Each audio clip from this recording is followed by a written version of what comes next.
semuanya, kembali lagi sama gue Abi tadi di sini. Oke guys, jadi kemarin gue baru aja manasin TZR gue, biasa gue panasin gitu. Tapi beberapa hari atau beberapa minggu terakhir tuh motor gue asapnya tuh nggak stabil, atau cuman ada sebelah doang asapnya. Nah, menurut gue tuh asap yang sebelah itu dia tuh kayak over smoke gitu. Jadi asapnya tuh kayak berlebihan dan lebay banget. Asapnya itu bukan asap kalau digas aja gitu, tapi dia asapnya kalau lagi idle pun dia asapnya kayak ada oli yang terbakar gitu kan. Nah, akhirnya waktu itu sempat gue bongkar bagian intake-nya, gue cek di situ. Nah, di bagian intake sebelah kiri dari depan gue, maksudnya intake sebelah kanan itu ada sedikit genangan oli yang lebih banyak dibanding intake yang sebelahnya, which is sebelah kiri gitu. Nah, di situ gue berpikir bahwa kayaknya ada yang salah dari settingan karburatornya, atau mungkin karburatornya kotor, atau saluran oli sampingnya itu yang di bagian bawahnya itu ada yang tersumbat gitu. Jadi akhirnya kemarin gue sempat bersihin saluran oli sampingnya, dan gue juga bersihin bagian karburatornya, dan hasilnya masih sama aja. Olinya olinya kayaknya masih ada di bagian sebelah situ, masih banyak. Jadi akhirnya asapnya juga jadi lebih banyak juga ya gitu kan. Jadi akhirnya gue putuskan untuk googling tuh, kayak kenapa sih asap motor tuh kadang-kadang yang buat dual silinder ya tepatnya, asapnya tuh suka berlebihan gitu, kayak sebelah doang. Dan tapi berlebihan tuh bukan kayak karena settingan, tapi karena ada asap yang oli kebakar mulu gitu loh. Jadi akhirnya pas gue googling katanya di situ adalah permasalahannya terkadang untuk motor yang umurnya tua, kayak motor gue ini tahun 89 ya, jadi dia udah umur 30 tahunan lebih. Dia itu pompa olinya udah mulai agak macet atau mungkin kotor gitu. Jadi gue kan harus bongkar lagi pompa olinya itu untuk dibersihin dan semacam-macam, di servis ya basically ya gitu. Nah, tapi karena motor gue ini kegunaannya untuk track use kan, lebih sering ke penggunaan sirkuit, jadi banyak orang juga di luar sana bahkan yang sudah mencopot atau melepas si pompa oli samping itu untuk kendaraan mereka. Bahkan gue juga lihat ada yang lepas pompa oli samping untuk pesawat mereka gitu kan. Ada pesawat yang pakai mesin 2 tak ya, gue lupa deh tepatnya pesawat apa, cuman dia pakai mesin 2 tak dan dia melepas si pompa oli samping itu dan memilih untuk menggunakan full premix karena dipercaya bahwa bensin yang dicampur langsung dengan oli samping itu akan memiliki konsistensi campuran oli samping dan bensin yang lebih stabil dibanding oil pump itu sendiri gitu, pompa oli itu sendiri. Jadi gue akan melakukan hal yang sama. Hari ini gue akan mencopot pompa oli gue dengan harapan akan menghasilkan performa yang lebih stabil ya di motor gue. Jadi nggak ada yang over smoke atau nggak ada oli samping yang kelebihan di salah satu silindernya, karena motor ini kan 2 silinder ya.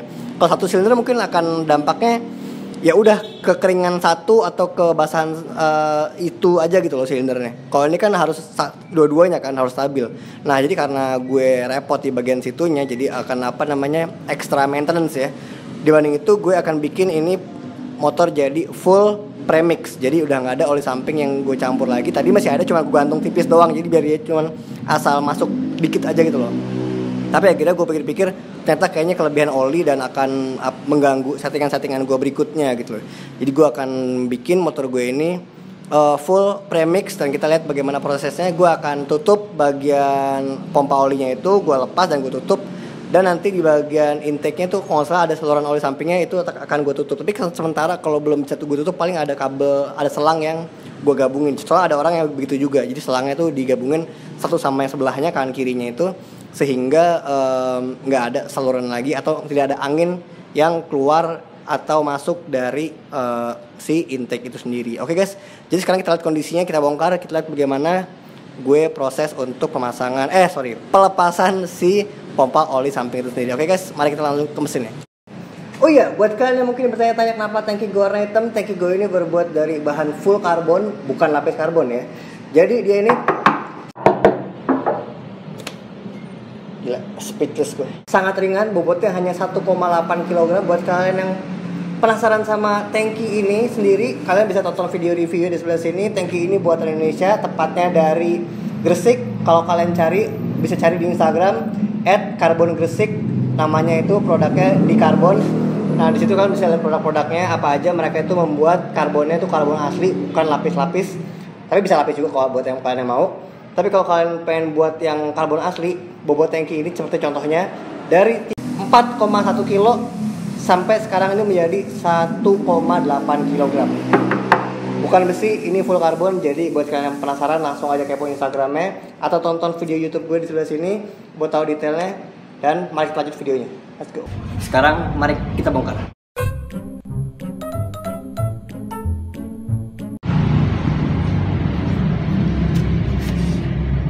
Oke guys, jadi ini adalah pompa oli samping yang gue bilang itu.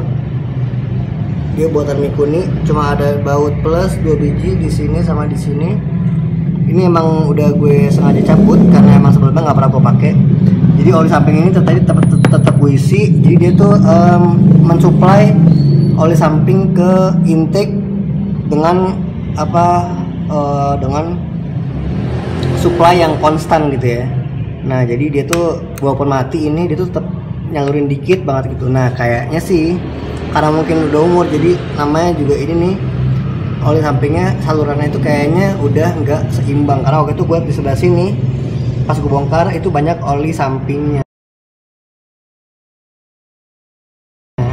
yang ngendep gitu, sebelah sini doang, di sebelah sana enggak. Makanya kadang-kadang asap di knalpot sebelah sini lebih banyak dibanding sebelah sini. Tapi kadang juga sebelah sini lebih banyak maksudnya. Jadi agak rancu gitu loh, agak rancu. Jadi gue berpikir bahwa gue pengennya bener-bener tuh oli samping bener-bener cuman dari si tangki aja yang udah gue premix. Jadi gue full premix. Jadi nanti tuh oli sampingnya bener-bener dari si bensin yang udah dicampur sama oli samping itu sendiri. Jadi sekarang mari kita bongkar. Ini nanti gue buka. Nah di sini gue bilang ini selangnya dia nyambungin ke sebelah sana sama sebelah sini. Nah nanti yang panjang ini akan satu gue tancepin lagi ke sini. Jadi dia akan ya udah nggak ada saluran udara lagi. Oke, mari kita bongkar. Ini cuma ada baut plus sebelah sini doang. Jadi hal asasi tidak susah ya.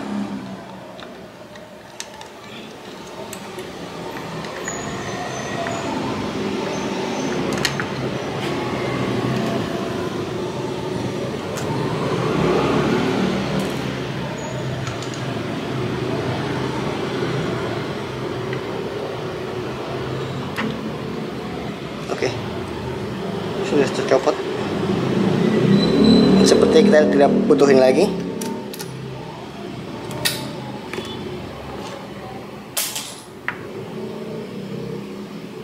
Oke, nanti kita lihat kondisinya ya. Oke, ini adalah kondisi dari pompa oli sampingnya. Ini merek Mikuni. Dari kelihatannya sih sebenarnya fine-fine aja, cuman kotor aja. Cuma kita nggak pernah tahu bagian dalamnya. Cuman ini adalah bagian oli, tempat oli masuknya. Dan ini adalah untuk tuas untuk mengeluarkan oli sampingnya. Ini tempat keluarnya buat ke kanan sama kirinya. Begitu. Sebenarnya sih kalau dilihat dari seksama ya, ini brand Jepang. Dan kelihatannya fine-fine aja, tidak ada masalah.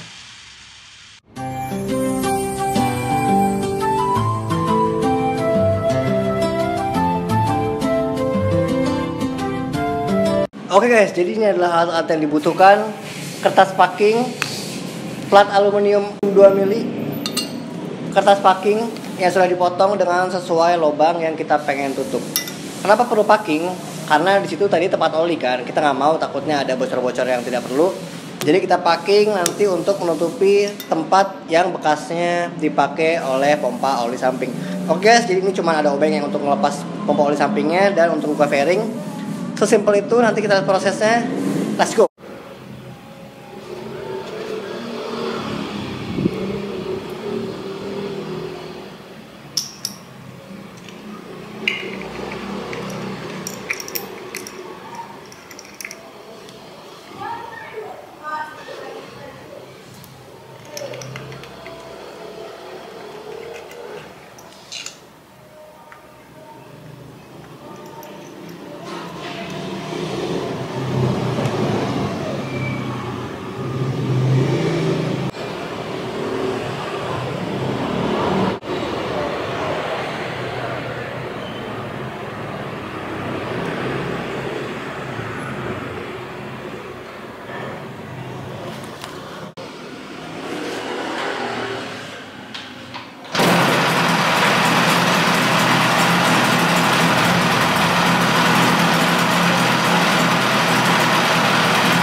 Oke guys, jadi kayaknya sekian itu aja video dari gue kali ini. Semoga video ini bermanfaat buat kalian. Bagaimana menurut kalian? Apakah sedikit ada perbedaan?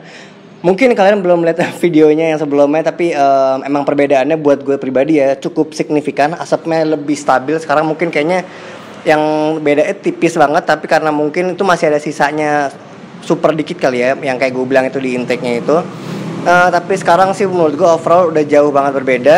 Gue rasa sih jadi gue harus lebih rajin-rajin bukan ngecek sih, tepatnya pas saat isi bensin gue harus rajin-rajin banget untuk menghitung premixnya, perbandingan antara bensin sama oli sampingnya gitu. Nah kalau yang sekarang gue pakai ini adalah gue pakai per liternya itu 20 mili. Jadi 20 mili oli samping untuk seliter bensin yang gue isi. Jadi misalkan gue beli bensin 5 liter gitu, gue isi oli sampingnya itu berarti 100 mili gitu. Nah biasanya itu gue selalu beli nggak pernah berdasarkan berapa rupiahnya, tapi gue selalu beli berdasarkan berapa liter. Jadi kalau gue datang ke SPBU, bang saya mau dong 5 liter bensin gitu, berarti gue udah bawa 100 mili oli samping di botol yang dimana gue langsung campur ke tangkinya gitu. Jadi gue nggak pernah beli berdasarkan berapa nominalnya, tapi berapa liter bensinnya, agar si konsistensi antara bensin dan si oli sampingnya itu tetap stabil. Jadi gue harus menghitung sesuai dengan liternya gitu guys.